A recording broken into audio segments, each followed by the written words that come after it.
Hey everybody, it's Jason Blaha with Ice Cream Fitness here. Once again, it is time for the Monday Q&As. And I have a feeling this video is going to be long, so I'm just going to jump right into it. Hold on, let me give you guys a bicep shot first. Alright, first question. How drastic would change in physique be if intermediate bodybuilders switched from generic bodybuilding routine, ISO hitting every body part, to a pure powerlifter routine such as Chico that focused solely on the big three? Well, what you would see first of all is that powerlifting routines put muscle on you just as fast as bodybuilding routines do, but very few of them only focus on the big three. And I don't recall off the top of my head if Chico does or not. I would have to go back and look at it. I don't actually remember.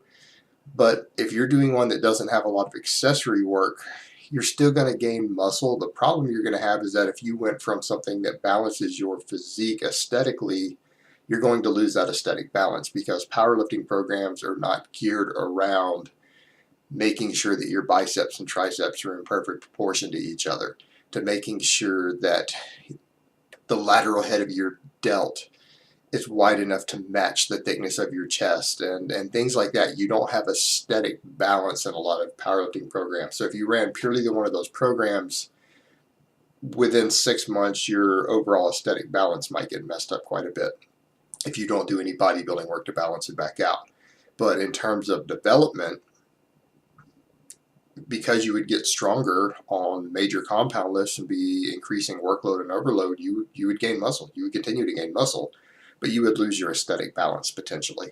So that's what you would be possibly running into, and something you would have to correct if you're actually concerned about it. All right, next question. Why there are so many unsuccessful people in the gym? Well, first of all, it's because a large percentage of people are lazy. They can't be bothered to go read up on a basic routine or even basic nutrition.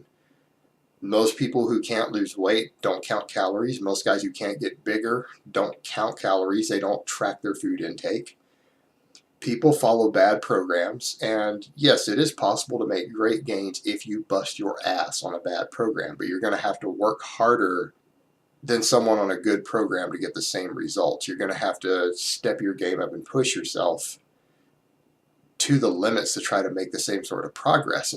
But realistically, that's a big part of it. People are simply on bad programs. They're not willing to learn proper technique. They're not always willing to do the big lifts, whether they just want to get a lot more toned and leaner and in shape, or they want to gain a lot of muscle or even lose weight. They're not willing to do the seriously hard programs and movements. They're not willing to come in and do heavy squats 2 or 3 times a week. They're not willing to come in and properly learn how to deadlift and do heavy barbell rows. They do too much fluff and pump, not enough real work that's actually going to recomposition them and change their physique dramatically. And that is the biggest reason. It's either laziness, inability to track things, or to not get on a proper program and actually do serious lifts is the biggest reasons.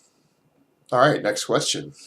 Hello, Jason. I'm rather tall at 6'3" and very lengthy, and I tend to lean forward on the way down during a squat. This causes a weight to shift to the balls of my feet and puts stress on my hip flexors and knees.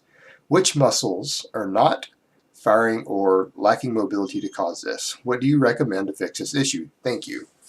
All right, this is a common problem for people with longer limbs, taller people. However, you fix it through the same way you fix these things with shorter people. You're going to have to find a stance that works for you, and if you're taller, it's probably going to be a slightly wider stance. You're going to have to learn to sit back when you squat. You're going to have to get more flexible. You're going to have to do mobility work for your hips. You're going to probably want to switch to deep box squats for a while, deep meaning a good inch below parallel, to where you actually measure this with a phone and confirm your depth. You're going to have to learn to sit back when you squat. And so for you, it's probably technique. And then as far as other issues with forward lean outside of the technique causing this and flexibility, it's oftentimes going to be a weak core after that. Once you have the flexibility down and the technique down, if you still have forward lean, you have a weak core. You need to do more core work. But that's what you need to do. You need to do mobility drills. Go look up something like DeFranco's Agile 8. You need to start doing mobility squats. You need to switch over to even box squats for a while so that you can learn to sit back. and do a deep squat correctly. And then after all of that is sorted, then you're going to need to make sure that your core is strong enough. You're going to want to do lots of heavy core work for your abs and for your lower back. And anyone who's telling you that taller people with longer limbs are not suited to squat is wrong. There are plenty of people with those sort of proportions who squat 800-900 pounds. So that's a bullshit excuse. It means that you're going to have to adjust things a little more because your squat stance and technique is going to have to be a little different from a shorter guy. But there is no reason you cannot become an insanely powerful squatter and develop a lot of hypertrophy from your squatting. It's just that you have to take a little more care with your technique and finding your groove there. All right, next question. Would you rather fight a horse-sized duck or 100 duck-sized horses? It's kind of a tough question, and before I answered this one, I had to step back and think about some physics and tactics and things. All right, while I could look at the big horse-sized duck and say, well, he could do a lot of damage with that beak. But by that same token, if you just look at basic physics and structural integrity of bones and anatomy, because his larger size and because he's a proportionate duck, if his bone thickness to length, which still is going to make him look like a duck, is still even remotely close to a smaller duck due to the nature of avian bones, his bones are going to be insanely brittle. It's going to be very easy to snap his bones, 20 times easier than it would be in a smaller duck, proportionately. So you could probably really easily break this thing's neck or something, but the problem is that I'm assuming this is hand-to-hand melee type combat, and a creature that big, and if you've ever seen a bird die when they flop around, the death throes would probably injure or kill me potentially, even if I managed to snap its neck before I got seriously bitten. So I don't like my odds there. Now, when I look at the 100 duck-sized horses, all right, they have the potential to overwhelm you in a wave, assuming their group tactics are good enough. But the thing is, individually, down at the low level, they really have very little in terms of weaponry other than being able to swarm you. Their mouths just aren't big enough to really do much damage. Their hoofs aren't.